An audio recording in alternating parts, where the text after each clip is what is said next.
All right. So welcome. Today is our gathering call. These are calls. If it's your first time joining, these are calls that I host monthly. I see you showing up and we'll have people kind of popcorn their way into these calls if today is like other days when I host this.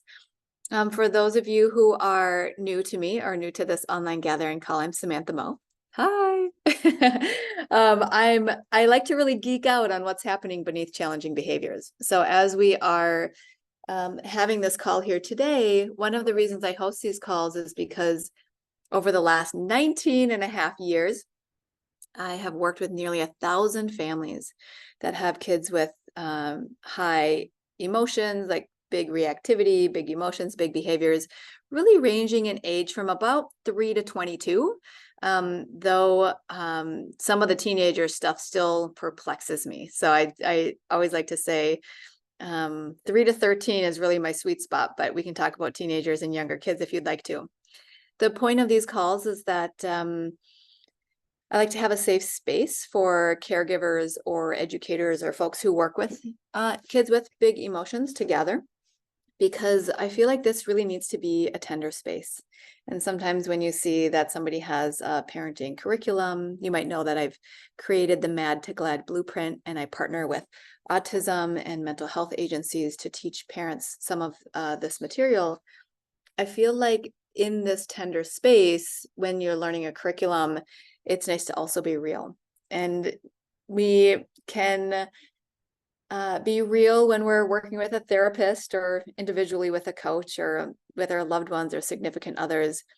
And I try to create this space for people who even aren't in my programs so that you have a space to talk about what's really happening in your family.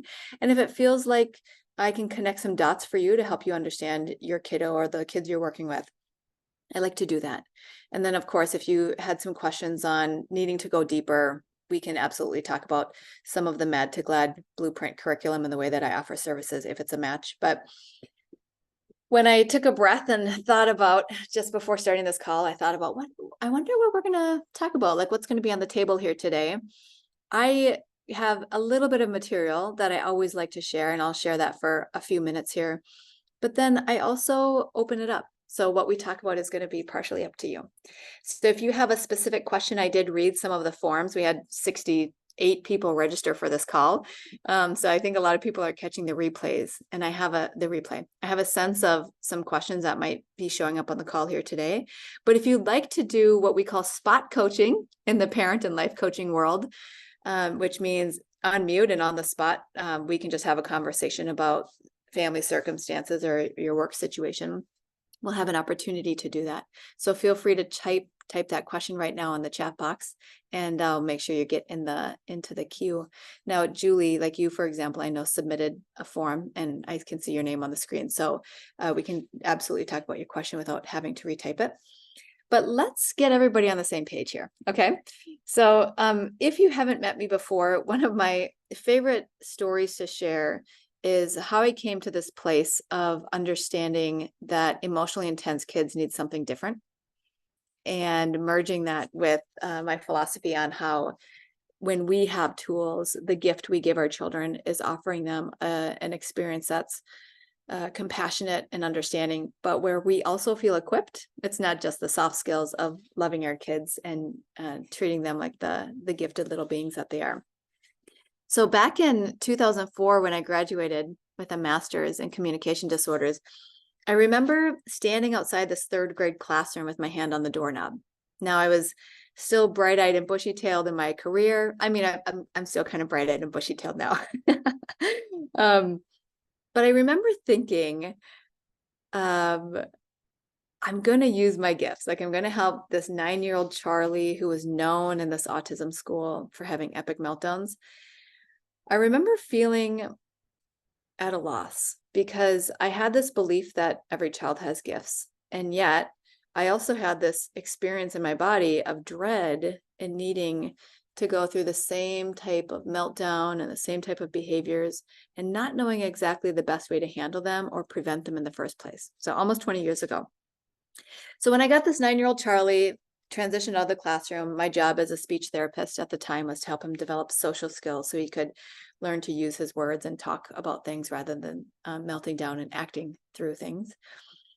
I remember him having a meltdown outside of the speech therapy office and looking down at him and just feeling perplexed. Like, what am I supposed to do in this situation?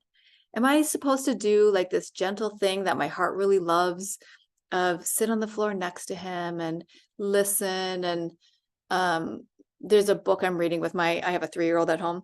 There's a book I'm reading right now called The Rabbit Listened. And so I'm thinking about this book where do I sit there and I listen and like let Charlie express himself and move his way through the feelings? Or do I do something that was very reminiscent of my own upbringing? That was authoritarian. I have 4 siblings, grew up in Minnesota in one of the suburbs, where I'm like, am I supposed to lay a firm line and like set the expectation that Charlie's supposed to obey because I have his best interest in mind? Should my limit be really firm here? Obviously, I wasn't going to swing into something really harsh or punitive, like yelling, because I'm in a school setting. Thank goodness I got to cut my teeth in a social setting. So there was a lot of accountability that really shaped my behavior and the ways I interacted in these high intensity moments. Or am I supposed to do something that the colleagues who I really admire are doing? Should I do something that the occupational therapist knows how to do with like body squeezes? Does he need deep input to his muscles and his joints? Or should I get the breathing ball that the social worker uses? Or like, is this the moment where we do take 5? Like take a big breath in and then breathe it out and then breathe in. And then, like I just really wrestled in those moments with Charlie. And over time, what happened was I hit this wall where I didn't really want to continue the work anymore. I didn't feel like I was cut out for it. It didn't feel like something I've signed up for. And you might be feeling that way too. Whether you're here professionally, like I saw some of you write on your forums as therapists and educators, or maybe you're here personally and you're feeling like, I don't know what to do. I don't know if I should use a firm approach. I don't know if I should use a gentle approach. I've learned all these mindfulness tools. Like if you're feeling like this isn't something you signed up for, like I'm glad you're here. I'm glad you're in the space with me today. Especially because there's a variety of holidays that are celebrated this season or not. Maybe you choose not to, or there aren't holidays you're celebrating. And ultimately, what happened as I was working at this autism school and with Charlie in particular was my thoughts started changing. Instead of being very all you need is love, one of my anthem songs of the time by the Beatles, or like that wrestling moment where I wasn't sure what to do, I really committed to the voice of my mom, Cheryl, that I often heard in my head, which was, Samantha, every child has gifts and you can learn to draw them out. Okay, got it. Every child has gifts and we can learn to draw them out. And that's really the core of the teaching that I do in my curriculum that's brain-based, is how do we draw out more of the gifts that these kids have to offer while also enjoying the time that we spend together. So with any questions that you're going to ask me here today, or any shares that you choose to do as we're in conversation here, I do want you to understand a really important component of brain science that influences our ability to get through to our kids and help create more peaceful connection and even collaboration, if that's a goal, given your family culture and the way that you operate, given maybe your generation or some of your community experience. Let me see if I can get the screen share going here. I feel like I'm trying to share, but where is it? Here it is. What I want you to understand is always the root of the curriculum I teach, which are these 8 pillars of parenting, is that it's really important to understand how do we calm what's happening in the brain when there's challenging behaviors. So to bring in a little bit of understanding here, I want to reference Dr. Daniel Siegel's work. He's written The Whole Brain Child, No Drama Discipline, The Yes Brain. And really what that references is the science behind what's going on beneath behavior, and that can influence our actions. So we know there's a downstairs brain and we know there's an upstairs brain. And the downstairs brain is early developing. It's responsible for survival mechanisms. And when we have our survival mechanism triggered, as humans, we're going to respond in different ways. So you might be thinking about this for yourself, or that your child or your grandchild as you're hearing this information. When the survival part of the brain is activated, we're going to have a fight response. And thinking about a common like survival primitive bear chasing us in the woods scenario, if the fight response kicks in, we're going to fight, right? That feels pretty clear in what that looks like with kids' behavior. What does fight behavior look like in kids or grandkids? There's a flight response. So thinking about a bear, that's like, I'm going to run away. With kids, we see them running away, hiding underneath tables, bolting out of rooms, and we see this freeze response. So this is also a survival mechanism. The freeze response with the bear is to lay down and play dead. For kids, it can look like being hyper-focused and freeze in an activity. So I had a nephew who would just keep coloring. That was his protective response to protect the bubble of his environment if things were stressful outside of that bubble.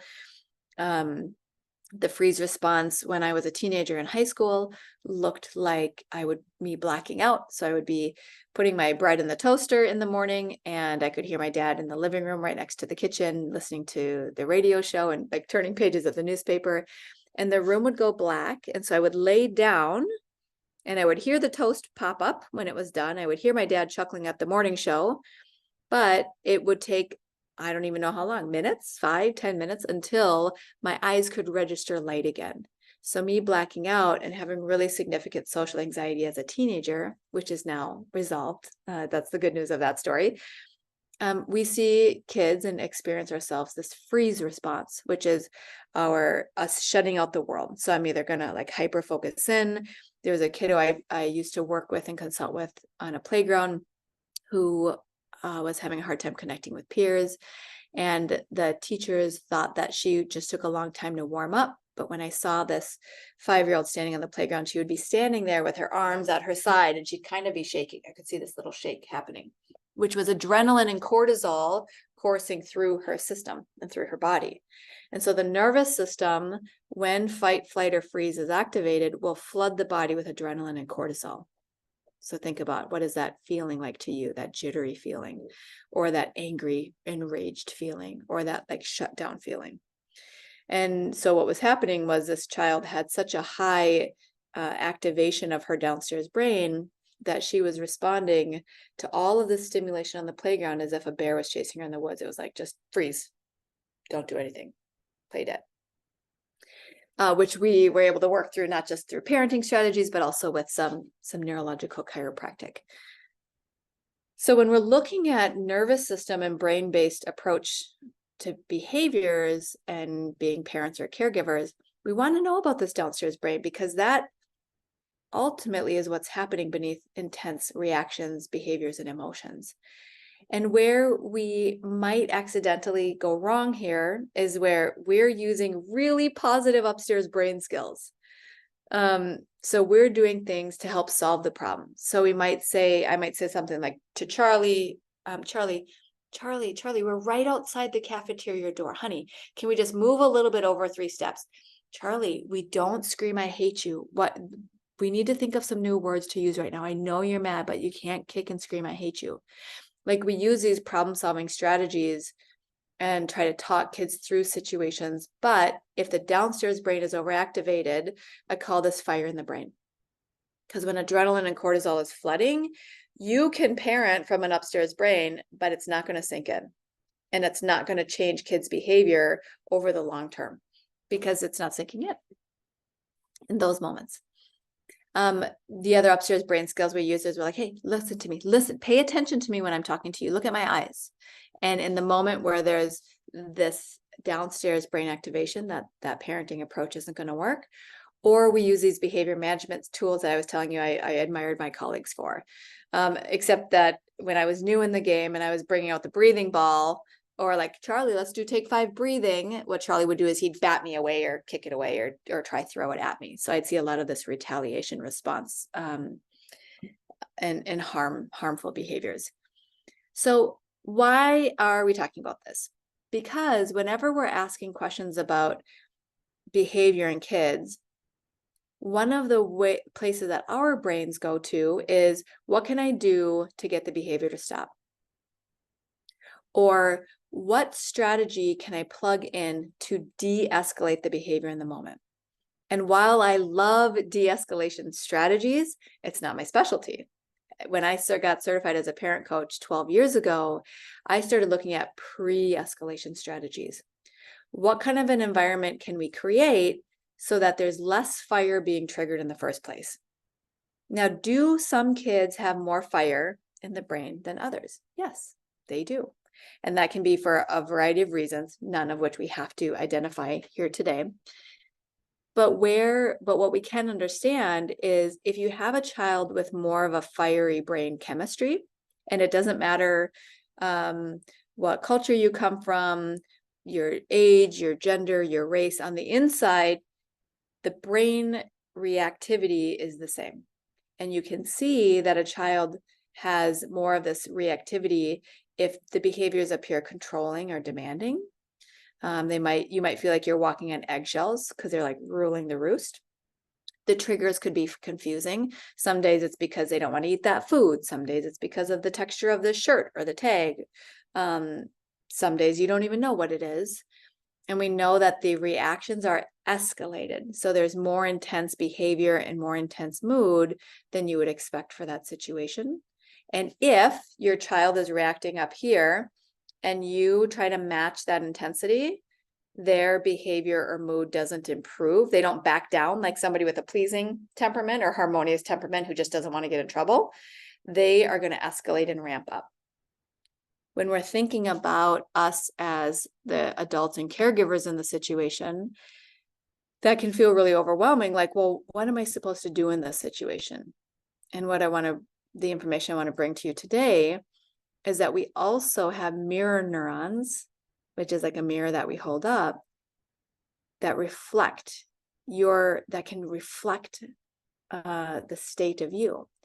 So if you're feeling like there's fire in your brain, if I'm feeling there's fire in my brain, and I get more freeze mode, and Charlie is in more fight mode, laying at my feet and screaming in the middle of the hallway, then if I want to help his brain get more, like calm more of that fire in the brain, what I do in this situation is going to show the mirror neurons in his brain how to come back into control. I want to help reflect his state. So if I'm freezing, that's not actually going to help him like breathe and calm the fire in his brain. But if I can do some self-talk with myself, like take some breaths, stay connected in the situation, I can feel safe. I can acknowledge that it's okay for him to have his feelings. And yes, he's mad. Our mirror neurons can begin influencing these deep patternings in our children's brain so that they learn how to recover. So we always start with this, like, what does the fire in the brain look like in my family, for my child, for myself, for other people in our family? And what can I do to calm my fire as a foundational component to then layering in other strategies? Families are often asking questions, especially at holiday times, like, how do I get my kid to have polite behavior? What can we do to prevent meltdowns when there might be gatherings with higher stimulation, maybe more sugary foods? And the things that we have control of, other than some environmental management to the best of our ability, is making sure that we're also not matching fire with fire. So we want to consider, okay, so what does fire in the brain look like in my family, and what fuels that fire? Because these are some of the things we have control over. We don't have control over our kids' brain wiring, but there's this concept in child development and brain science that says what fires together wires together. So if a child has more of this intense brain chemistry, and we use fear to motivate them, we use harsh discipline, we use shaming, we talk, and we over-explain with logic, then what fires together wires together. Kids might develop this pattern of, I learn or I listen because I'm forced to, because I'm yelled at, because my parent teaches and teaches and teaches, so I never really take responsibility because it's my parent who I'm relying on to teach me and hold my hand through every situation, instead of developing that self-reliance on their own. So I realize that these might feel like overarching and theoretical concepts, and they are. Like on these monthly calls, I feel like it's important for you to understand some of the context and bias that I arrive with, so that you can understand where I might ask you different questions about your family when we start looking beneath the behaviors and what's happening in the whole dynamic, so that we can move our families towards this place of empowerment, where you have an understanding of where your kid's coming from and some ways of shaping it that are going to be productive for you and that are going to move you towards goals. And some common family goals are calm and listening and kids taking responsibility for themselves, rather than leading you in a different direction, which is kids being over reliant, having a lot of meltdowns that are hard to redirect, or some other things that feels like, there's just a lot of stress at home and it's not really fun to do some of the things that might be typical of this holiday season if you go to gatherings and have a break in the usual routine with work and school schedules. All right, so now I'm gonna look at the chat box, because I paused at the beginning there and I saw a couple of comments coming through, which is helpful. Thank you. All right, so we're opening this up for conversation. So Colleen, I see your comments in here. And if you would like to chat, I would love to chat with you. If you feel comfortable, you're welcome to turn on your video. It looks like you're a grandma to an intensely emotional child who lives nearby.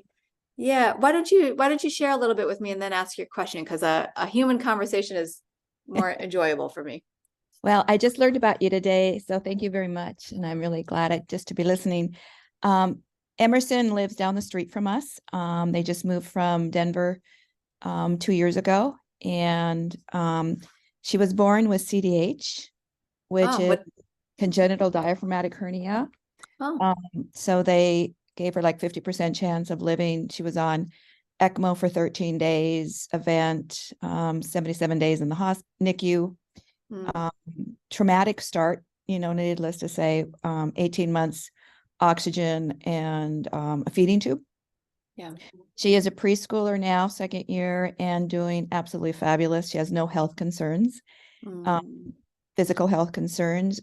We recognize, that that's kind of a start. Also could be playing into some of the behaviors, but she's a fiery little child. And that strong will she needed to live. We're seeing it act out. Yeah. There's that piece of it. Mostly her mom and dad, it's a two-parent. My daughter has been a stay-at-home mom. She was a director of counseling at a treatment center in California. When they lived there, she's been still doing some of that via Zoom, but the babysitter all that time has been me. So, it's really not been any out of home care. And that was a very, 15 to 20 hours a week type of look. Emerson now, she just gets in these really weird moods, just where nothing, you can't get her to kind of flip out. It's almost like a flipless switch though. She enters it and can get out of it almost in the same breath if she wants to. So I'm a retired SPED teacher, did a lot of love and logic in the classroom, and I worked primarily with drug rehab, all the homeless shelter, Boys Town. I don't know if you're familiar with Boys Town. Started school at Boys Town, the shelter out here in Grand Island. So a lot of, our approach is that love and logic look. She responds pretty well to that. Or, it's better and better, but some of those days it's just, you can't reason with her because she's just bound and determined to win. So I hear you. We've done brain drain. We've done all the choices. Dad is a teacher, so he's gone, and he's a coach, so he's gone about by 7:15, before she's up in the morning. Mom has all these choices, and pick out the clothes the night before and things like that. But it's just a mood swing. I hear you. I think you're going to like what I'm going to say. I'm going to say something new. Okay. So I love hearing your background and Emerson's background and even the parents, because it gives me a snapshot for some of the studies or some of the information that is going to play into the family dynamic. So things like Love and Logic and SPED, I can make some guesses about some of the training that you've already had. So there's already one thing showing up for me, but I want to acknowledge a couple more things. So I love, first of all of the work that you've done in your life and career. Thank you. That's amazing. And helping others. And that gives you such a compassionate perspective. And I heard that right away when you were talking about Emerson's early days with the CDH. Now, when kids have some sort of medical trauma pre-verbally, that can really influence the way that their personalities develop and their temperament. And you said it like, yep, she had to be a fighter. And yet in that moment when the kid's like, I'm not going to school, and you're trying to reason with her, it's like, well, how does this NICU stuff or this medical stuff, like, what am I supposed to do to like merge both of these worlds? Right? Yep. Right. Yep. Exactly. So I love the compassion. I think that's really important. And what you're saying, I would make a guess that she has more of this fire in the brain wiring, which isn't just like being a spitfire in her personality, but like, when I'm stressed out, I got a lot of adrenaline and cortisol, and she literally fought for survival. Right. But now she's treating you all as if you're the bear chasing her in the woods, when really you're like, honey, get your shoes on. We're gonna be late. Yeah. Right. Okay. So you have understanding, you have compassion. I see it with the look on your face, which is lovely. And I want to teach you something possibly new here today. So I have not studied Love and Logic in depth. And at the same time, when I work with families who have used a lot of Love and Logic, it can be like, do you want to give me a quick overview so that people who are on the call or listening to the replay have a sense of like, what is the general approach of Love and Logic? What does it say? Well, for me in the classroom, and most of it was with, very, very at-risk students, it was giving them as much control as I could, always knowing the end game for me. What did I have to win? But up till then, they make all the decisions. So it was just giving choices. For little, do you want your red pajamas or your blue pajamas? Do you want to take a drink first or read your book first? But the ultimate goal was getting them to bed. And so that's when you make your, withdrawal of that, because all the way you're just channeling that. So in the classroom, again, it was really staying neutral. I'm sorry you feel that way. If they're saying I hate you or this and this and that, probably so right now, so just not engaging, not giving them a lot to fight back with, not a lot of content to fight back with, and then they kind of just lose that steam. So that's, I don't know if that's enough in a nutshell. It's great. Yeah, it's really great. And then having like natural consequences, right? Like, oh, if this is happening and there's something hurtful, then this is the thing that moves away, or we can't move forward into that next thing. Yeah, if it's safety, letting that natural consequence fall, because that's really hard for a lot of parents too, to do that. Yeah. So yeah, if at all possible, let in reality take over. Yeah. All right. So now I'm going to highlight two things that might be counterintuitive for you. Okay. Given some of what you just said. So one of the things that they're finding in brain science, and there's an author, Dr. Kim John Payne, who wrote a really cool book called Simplicity Parenting, who educates really well on this idea. And it's basically this idea that when you give a child too many choices, the world basically they have decision fatigue. Okay. And so for kids who have had control taken from them, they've had some traumatic home environments, they don't really get to have a voice or too many choices. There is a place for some children to give them more choices so that they feel empowered and they have some input. a child who is raised in a household where the child is getting a lot of attention and connection and love, if you give them a lot of choices, what happens is their behavior might start looking demanding and like they're the boss. Yeah, And it's because because it's been set up in a way where choose this little thing, now choose this little thing, now choose this little thing. And it conditions a child. It can condition a child to think that they're in charge. And so the caregivers around them need to listen to everything that they're going through, and that the caregivers are responsible for the kid's feelings, not the kid. Okay. So when you're talking about, did you say Emerson? 5? Yeah. So she's 5. So for a 5-year-old, where they can begin resting instead of having so much fire in the brain is when some of the choices that aren't really that important are already selected for them. Dr. Kim John Payne, he is popular in the Waldorf schooling world, which will do things like even creating this colored calendar. We have one for my 3-year-old at home, even though he's not in a Waldorf school. And basically it's like these 7 days that says, Monday is purple day, which means you're invited to wear a purple shirt. Tuesday is yellow day. You're invited to wear something yellow. Like, we are actually creating these rhythms, kind of like when people set up food calendars. Monday's taco night. Well, that's usually Tuesdays is taco night, right? Like Monday's chicken night, Tuesday's taco night. The idea is if you can create a rhythm of predictability throughout the day and the week where the kids don't have to decide every little thing, their nervous system relaxes because they're not having to get cognitive and make choices all the time.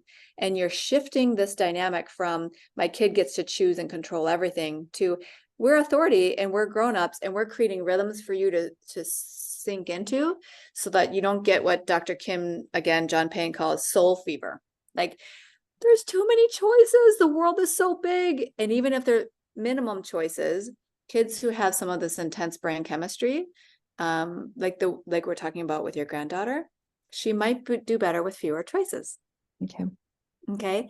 Where it does become really important to acknowledge her voice, because I think the principle underneath this is good. Like, give kids choices. We want to give them choice and voice in a sense of autonomy and importance and who they are and what they like and dislike. That's important. But what happens is not about what happens is. So I want you to understand the second part of the brain, the way that it's described in the neuroscience, which is that we've got this right brain that's responsible for emotions and this left brain that's responsible for logic and language. So rather than giving so much attention to kids having choices, where they're really needing to be heard is if there's fire in the brain, they're having big feelings. And that's where they really need to be heard in order to fall into this like really lovely interaction style of feeling listened to, and then they listen to the caregivers around them because they feel listened to on a deep emotional level. So where love and logic potentially, from the little I understand about it, might be difficult if we're trying to get a kid out the door in the morning, is we might use a lot of logic and language. And we might say things, if we're the blue X in this picture, we might say the things I was saying earlier. It only takes a couple of minutes. Put your shoes on. You can choose your favorite song in the car. You do have to go to school because school is your job, and I need to go to work because work is my job. And if I don't go to this, then we're not going to have time to do that. And then we're going to be late for this. And like, there's a lot of talking.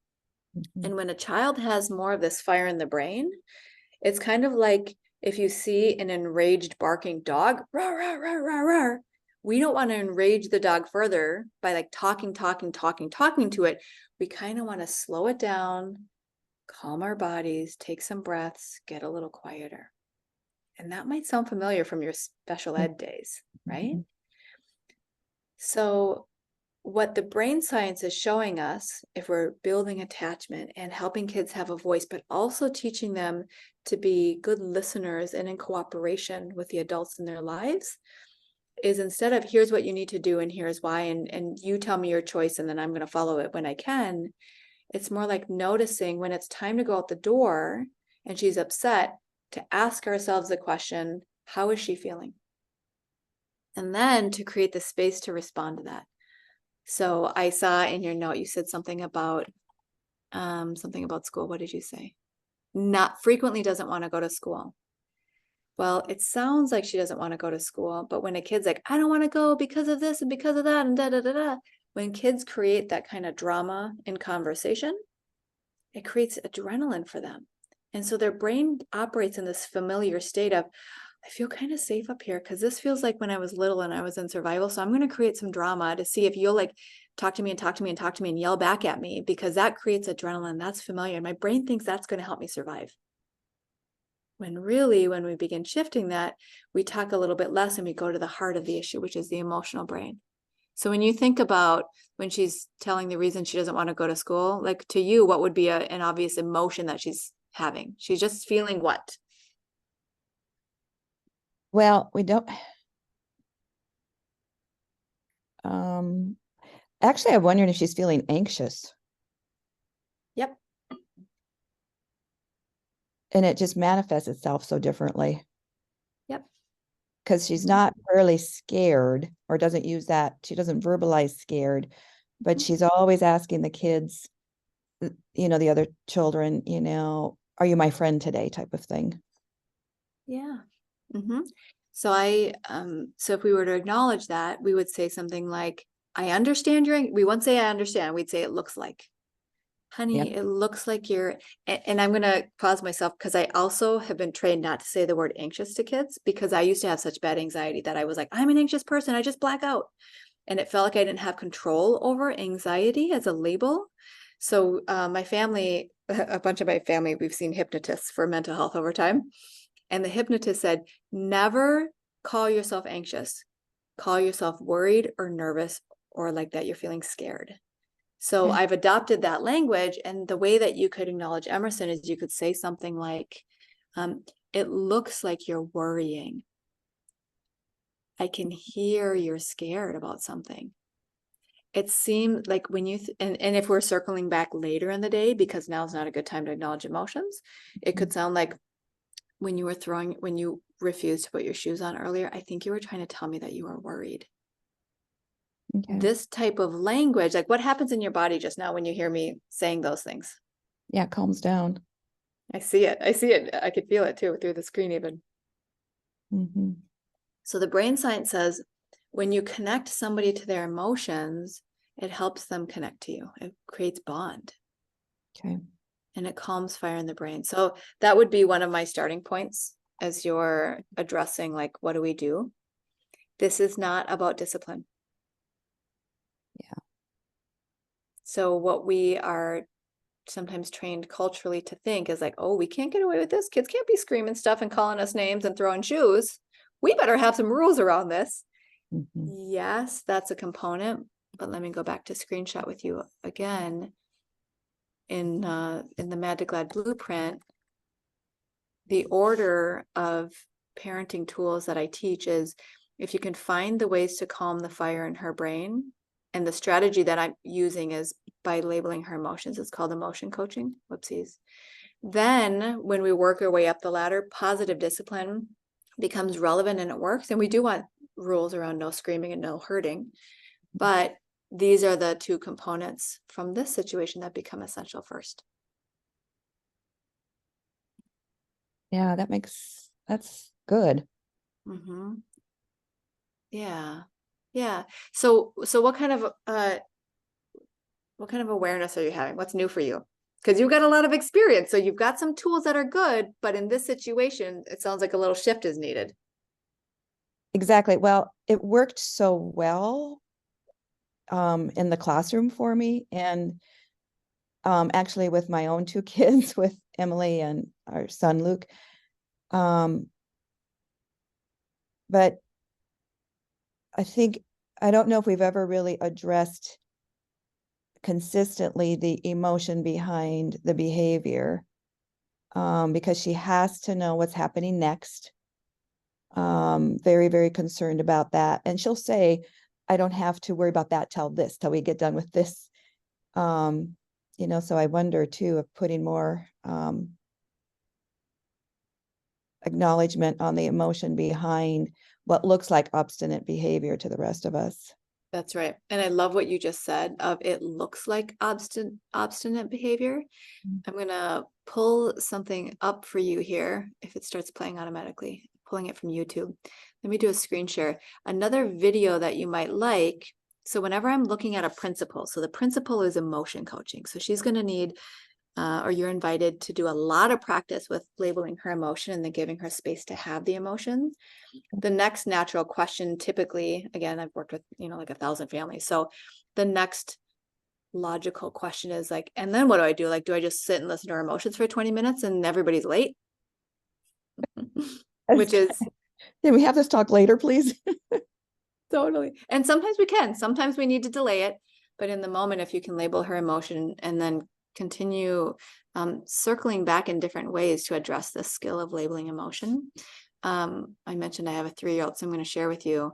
We just got this book called Wemberly Worried, and I wanted to get it on the screen share for other people who are listening. It's really good for, I think, preschool and school age kids, and it talks about this little mouse who's worrying about a lot of things. And it's just another way of like, when kids have some anxiety around things, when we can read stories, it's a natural vehicle for them to learn without us having to lecture them or scold them or discipline them. Yeah. Mm-hmm. So stick around. If it feels like you want to learn more about some of my programming, like how do I get these 8 tools? I'm happy to share a little bit more towards the end, but I'll also create some space in case others want questions. Thank you so much. You're welcome. Thanks, Colleen. All right. Miss Julie, do you want to chat today? And you can say pass if you don't, but I did see your question come in. I don't know. I mean, it's a lot teenage stuff, and I'm not exactly sure. I don't know. I mean, it was a good reminder with you just talking about, talking to Colleen about her 5-year-old, even though I have a teenager. And our teenager has a lot of control things. And like just this morning trying to get out the house, and she realized she had some essential oils in her pocket and she didn't want to bring them to school. And so she was telling me, you need to take that to the kitchen. And I was putting on my shoes and I said, well, I can't do it right now. She goes, you're going to take it to the kitchen, right? Right. You're going to take it there. I mean, just over it. And finally I said, Anna, I'm not going to take it. And so then she called me a name and got mad at me. And so then I'm like, really? And so I didn't even say any, probably should have said, I'm guessing, wow, you seem really worried. I mean, we haven't done the family meeting yet because I asked her about it a week or 2 ago. And she goes, oh no, I don't want to do family meetings. And so we haven't gone forward with that step yet. And so anyway, she knows she's not supposed to swear and call us names, but anyway.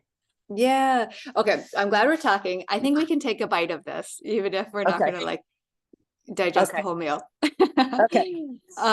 And I want to acknowledge the person who called in, and there's a phone number on your screen. If you wanted to type any question in the chat box, please definitely do, and feel free to do that. Okay, Julie. So here's what's interesting. Let me set the stage, because on these monthly free gathering calls, there's such a mix of people who are seasoned with using some of the Mad to Glad Blueprint tools. You're kind of right in the middle of it. And then like Colleen, being exposed to this for the first time, the way that I'm teaching it. So to make it relevant and create the context for everybody, what you're talking about with the family meetings is you've already practiced the bottom of the pyramid, which is like practicing staying calm instead of being reactive when she's demanding and trying to control you to do something. And you're like, not going to do it. And that's appropriate at that teenage age. Like you don't have to do everything that she demands you to do. It's relevant at younger ages too. So in the situation of like, how do we calm the fire in her brain? I know that you and I have been talking through like recognizing her feelings. So it sounds like you said to me that you forgot to do that. Is that true? It is. It just totally, I mean, it shouldn't floor me, because she does these things so often that it shouldn't have caught me off guard. I should have been prepared, but I wasn't. Yeah. So that moment, then should I have said, wow, you seem really, it felt more like, wow, I can't believe you just called me a name, because I wouldn't do that. Instead of, and maybe I should have said, you seem really upset right now, or you seem ain't worried.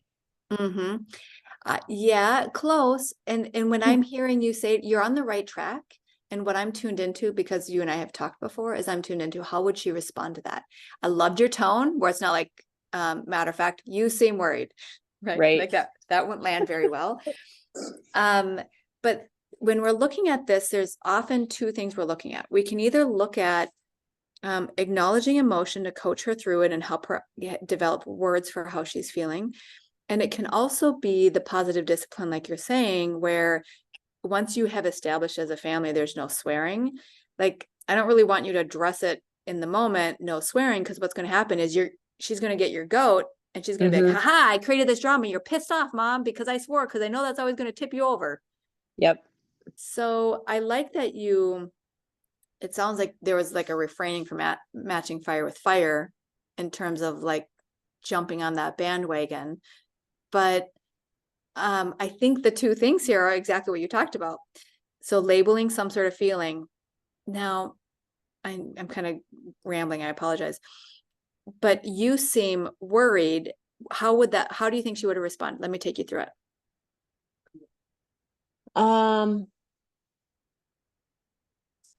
I don't, when it's time to go to school, she's very driven. I mean, not driven for herself, because it could take her a long time to meander to get ready, but she's directing us, come on, we got to go. We got to go. We got to go. So at that moment, if I would have said, you seem worried, Mom, I got to go. It could be, I don't want to talk about this now. I got to go. Or it could be, yeah, I am. So it could go either way. Great. So I want you to have more practice letting it go either way, because I'm not exactly sure how to advise you until we get some more practice to see how she responds. Okay. But I can guess. Okay. So I'll do a little guessing. So I'm not going to leave you hanging. So let's say you tell her she seems worried and she says, I am. The next rule of thumb, what would you do next? Do you remember? You would say something like that 3 times. You seem frustrated, or maybe use a different word. You seem nervous, or. And just like you'll use variations on worried, up for frustrated, nervous, you'd also use variations on the you seem, because she's going to catch that real quickly. Who told you to say that? Why are you saying it like that? Because she's like sensitive to that. So variation is, I can tell. Okay. I can hear. It looks like. So you'd say, you seem worried. I am. So just take this from me. But we're trying to like help her emotional brain feel really heard, so she's not dependent on you to solve her problems. So you'd say something, I can tell you're upset. Or even in this case, you can say, I can tell you're hurrying. And how might you respond? Yes, I don't want to be late. Great. So if we were to acknowledge that, and slow it down, even though she doesn't want to slow it down, what's another thing you could say? What's the third thing you could say?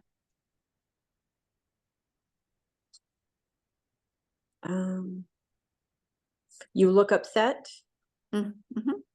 And then we restate the boundary. Yeah, I can tell you don't want to be late, and you're upset, and you can pop it in the kitchen. I'm putting my shoes on. So you still get to like say the no, I'm not doing it for you, but we're trying to go in the emotional route first so that she develops more responsibility for her feelings instead of passing them on to you all the time. And then, okay, so you do that, then she still calls you a name. Yeah. Because you told her to do something. Then do you just leave it, because it's like you're trying to get out the door. She's already up, I would. Yeah. In your situation, I would, because we're trying to avoid these fire starters and these escalations, and we're trying to decrease drama. And so I would let it go. If she's hurting you, I won't let that go. Like, you got to create safety. But if she's swearing and you can move her on, then what we're doing is it's kind of like what Colleen was talking about, like staying neutral when a child's losing it. We're not giving them any fuel or anything to build off of. We're not even being like, that's a rule, no swearing. Right. We're just like, I'm moving on. I'm not going to keep perpetuating this pattern that she's stuck in. Okay. And then I would use, so this is like the in the moment strategy. I would also circle back. So if you have a chance to talk about it later, and I wouldn't do this more than once a day. even though there might be 14 opportunities a day, it becomes too much like therapy, and like you're her mom, not her therapist, so you don't need to. Right. So it's like saying, hey, remember earlier this morning when you yelled at me to take the oils and I told you I wasn't going to? So we just stick with the facts. We're trying to get into her emotions later when she's not actually having fire in the brain. So you would then ask her, how are you feeling? Oh, you're so mean. Or what do you think she Right. would say? I'm sorry. I don't want to put words in your mouth. I don't even know what she was. I mean, I don't know if there's something going on at school today and it came out sideways because of that. So I have no idea why that. Mm-hmm.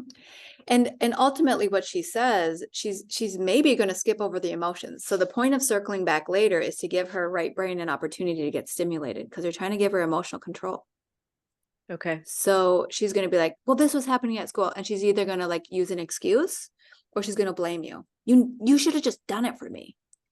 And no matter what she says, I still want you to go into like, if we're circling back, I got to get into emotions, or that's the invitation.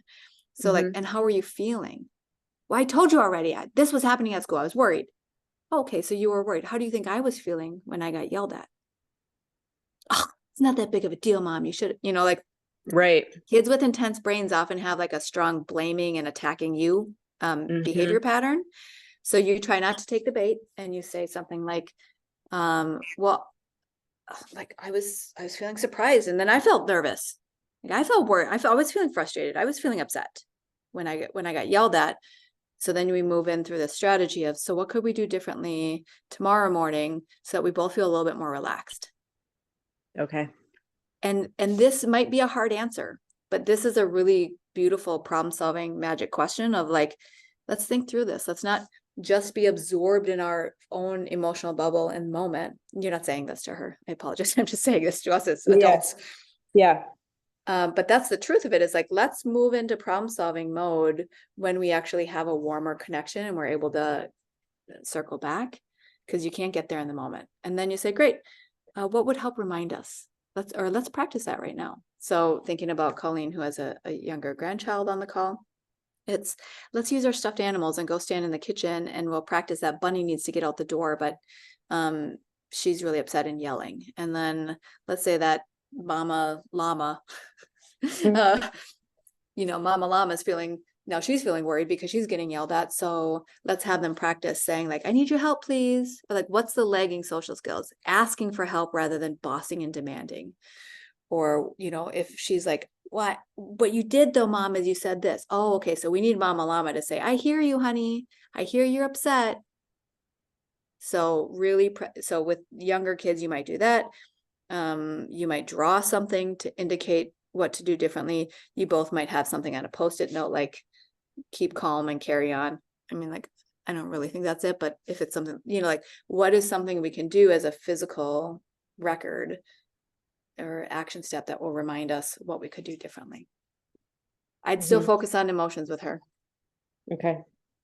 We'll move into family meetings and discipline coming up here together, Julie. When I think about family meetings, if we need to troubleshoot that, we certainly can. I think my short answer to that question, just in the interest of time, is even if she rolls her eyes, like, you can ignore her attitude, but still do family meetings with the three of you. Oh, okay. Okay. She doesn't have to like them, and she doesn't even have to contribute. But she needs to listen and see that they're here to stay. Okay. Thank you. You're welcome. What was the helpful piece in that, Julie?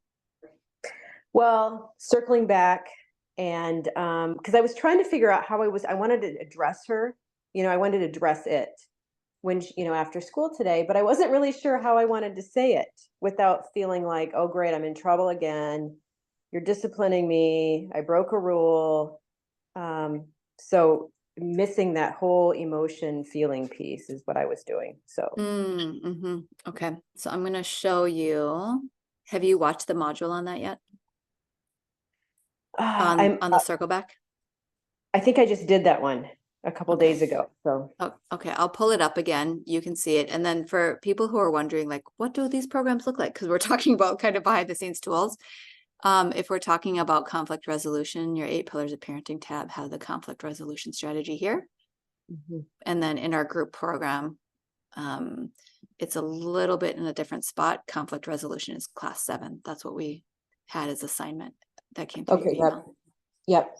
I did that one. That's why I was thinking about circling back. I just couldn't put it together, how I wanted to do it. So, Yeah, so maybe listen to conflict resolution under the DIY 8 pillars, because it's a different way of teaching with different story examples if you want to really let it sink okay. in. Okay. Okay, good. Thank you. Thank you. Yep. I'm glad you're here. Yeah, great. Thanks. All right. So in our last few minutes together, I did have some people submit questions on the form here, and I know I'm going to kind of scroll through them briefly. If there's any other questions on the call, do type them in the chat box. We have just a handful of minutes left here. But I saw that there are some questions about hyperactivity and diagnoses like autism, and other folks who are just learning to wanting to learn about helping strong-willed children learn to self-regulate. And ultimately, if you wanted to learn more about some programming, if this is useful or connecting some dots for you, I'll describe that now. If you need to leave and say goodbye, that's totally fine. I'll send you an email, and this information will also be written in there in case you prefer to read it privately. But what I like to do is I like to support families through learning these 8 pillars, and have a few different ways of doing that. Some families can do self-guided. If you go to my website, you can see that I have an 8-week program that you can guide yourself through. And I host 2 times a month calls that you get membership in for 2 months. These are Ask Samantha community calls. So basically, if you sign up for my 8-week self-guided program, you get access to those 8 lessons for a lifetime. And we have a Facebook group with over 300 families in it, and some mentor coaches that are Mad to Glad certified. And then 2 months of group coaching calls with me, so that you can show up kind of behind the scenes with other seasoned people who are learning these tools. So if you're interested in something like that, I do have that self-guided program on my website. And then I also offer, I just pulled up samanthamoe.com/parents if you wanted to read this first option. I also host a group program twice a year. So I teach the Mad to Glad Blueprint live. Well, actually, you listen to one of the lessons before the group class, and then in the group class, I take you through deep learning activities so you can customize the strategies for your family. So that's a live 8-week program. That's option 2 here on my website. So I call it Mad to Glad Blueprint Plus. So you get the DIY, you get an 8-week live cohort session with me. Those are either in October. Obviously, that one's passed and coming to conclusion shortly. And then there's also a March cohort. If you are an extreme early bird in this holiday season, you wanted a seat in the March cohort, you could set up a one-on-one conversation with me here and talk about your family to see if this is a good match. I've got a Connect with Samantha button down here, and there's no cost for that call. But what we do is you get a seat in that live cohort, but you also get a seat. You get my DIY information immediately, and you get access to those twice monthly community calls as a gift before the cohort starts. And that's just a way to get you started.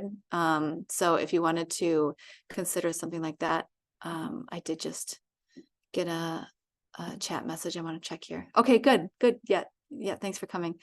So if you wanted to look at cost or timing details, basically the DIY program through my website is, I believe, $495. And if you wanted to be an early bird in the March cohort, it's $1,850. Yes, we have payment plans.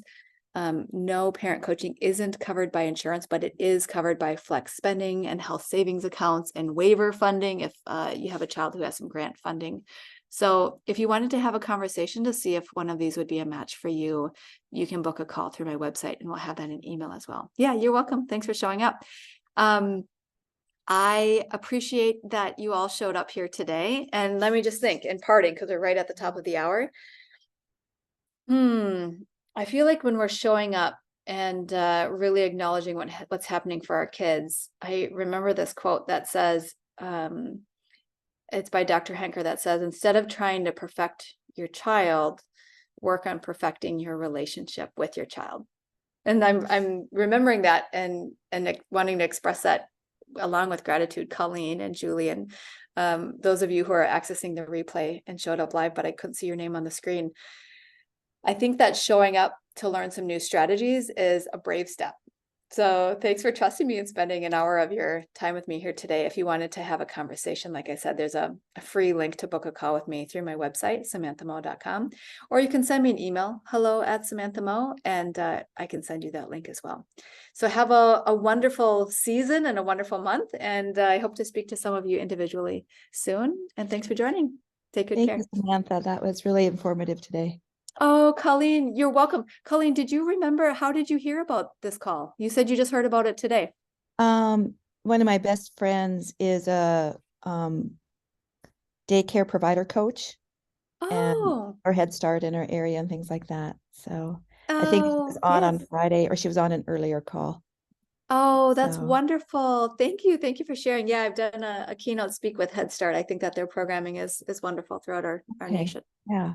Yeah. Okay. Thanks, Colleen. Maybe we'll be in touch again. Okay, bye-bye. Bye. Take care.